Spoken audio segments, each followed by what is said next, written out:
Hello, my Luminites. It is Ivy, and welcome back to my channel. Or if you are new here, hello. My name is Ivy, also known as Intuitive Ivy. I am the co-founder of an amazing spiritual business company called Unearthly Treasures, where we sell all kinds of things like candles, spell jar necklaces, and we are launching our mystery boxes, you guys. If you guys are fans of my mystery boxes, then I hope you guys, we're launching mystery boxes that contain all our products. So we have like candles, oils. So all the mystery boxes are going to have themes and all this stuff. So you guys, I hope I get your support in that. We are going to be at unearthlytreasures.com if you want to check us out. Our mystery boxes come out at the end of the month.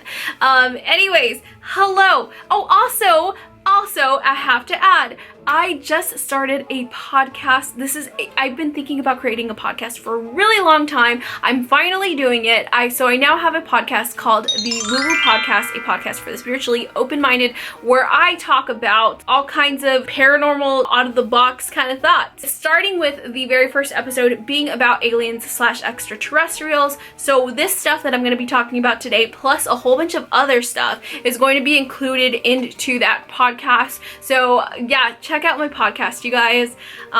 Yeah, I'm so excited because it's something that I thought about for a really long time. So the first episode that I just posted is on aliens/extraterrestrials, which is and a little nugget. You're gonna get just a little nugget of that, but way more expansive in the actual podcast.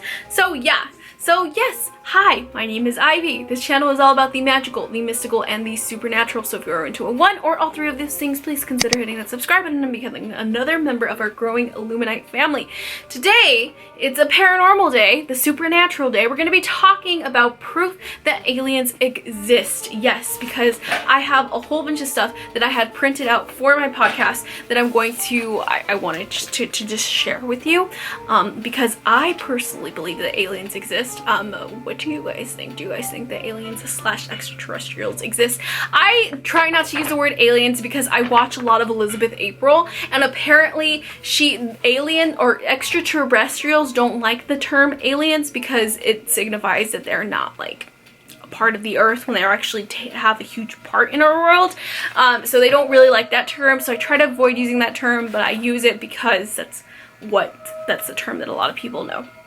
So we're going to be talking about proof that aliens exist. So let's go ahead and just jump right into it. So first little nugget of proof is that there's actually astronauts who have been to outer space that have actually proved and have said that aliens do exist. So in June 1965, when astronauts Ed White and James McDivitt were passing over Hawaii in a Gemini spacecraft, they say that they witnessed a really strange looking metallic object with long arms sticking from it. McDivitt took pictures, but he said that it did not capture. The rumor is that he also took a video, but that it has never been released. They just probably weren't allowed to release it. McDivitt has said that some UFO promoters did exaggerate the story, but debunkers did also underestimate it. So now, whether you believe Buzz Aldrin or Neil Armstrong moon landing was a hoax or not, they apparently reported that aliens have a base on the moon, and they were told to get off and stay off. That's awesome. I think that's really cool. I really like that one. So they basically were trying to take pictures, and so aliens apparently have a base on the moon, and they were told to get off the freaking moon and to stay off, which explains why we probably haven't gone to the moon as often as we were supposed to, because probably the aliens were like, get off of our planet, dude. Like, we don't want you here. And they're like, oh yeah, my bad. And obviously the government's not going to tell us that. So that's interesting.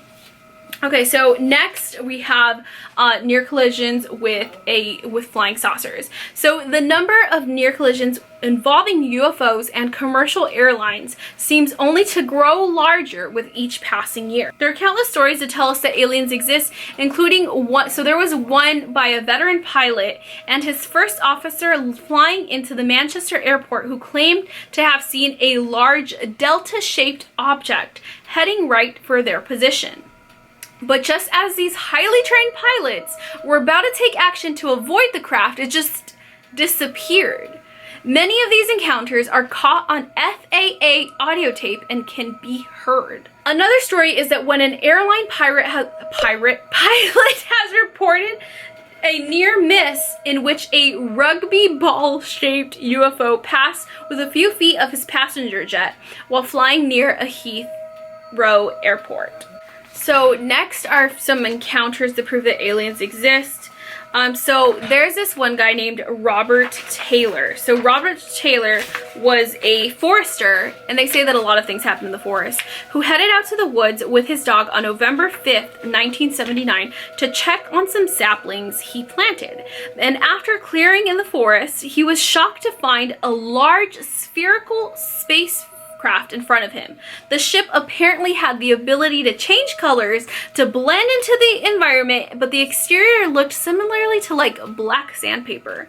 So when Taylor approached the ship, two spiked balloons rolled out that attached themselves to his pant legs and emitted a poisonous gas that made him pass out. When he woke up later, the ship was gone, his dog was barking, and he was initially not able to speak or walk. And a police investigation revealed the unexplainable imprints on the ground of the forest. Very interesting. Next is something called the WOW signal. There was some data from the telescope scan of the skies in August 15th, a few days earlier. In those days, such information was run through an IBM 1130 mainframe computer and printed on perforated paper, and then laboriously examined by hand. The tedium was shattered when Emmons spotted something surprising.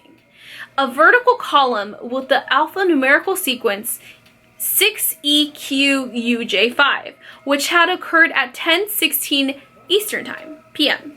He grabbed a red pen and circled the sequence. In the margin, he wrote, "Wow, OM1. Ohio State University researchers picked up the signal coming from nearly 220 million light years away that was so powerful it was named the WOW signal. Scientists is baffled as to how the signal was so strong could come from something so far away without the use of any advanced technology." That's freaking crazy. So next we're going to talk about some ancient hieroglyphs.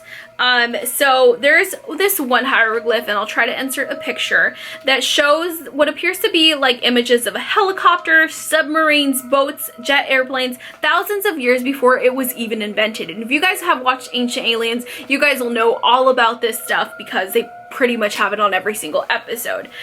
So this finding caused such controversy among Egyptianologists and archaeologists who are not sure what to think. How could people 2,000 to 3,000 years ago possibly have known about modern day aircraft? Some people believe that ancients had communications with aliens from another planet, while others believe that aliens from planet Nibiru are responsible.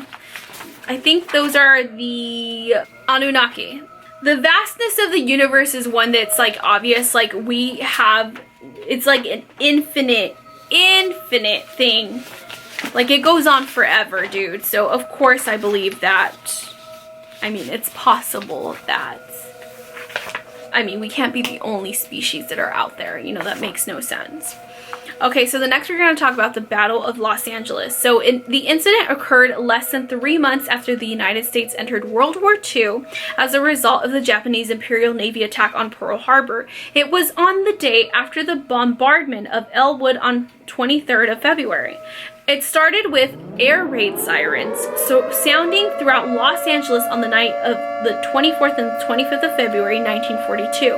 A total blackout was ordered and thousands of air raid wardens went to their positions. At 3:16 a.m., the 37th Coast Artillery Brigade began firing 50 caliber machine guns and 12.8-pound anti-aircraft shells into the air at the aircraft.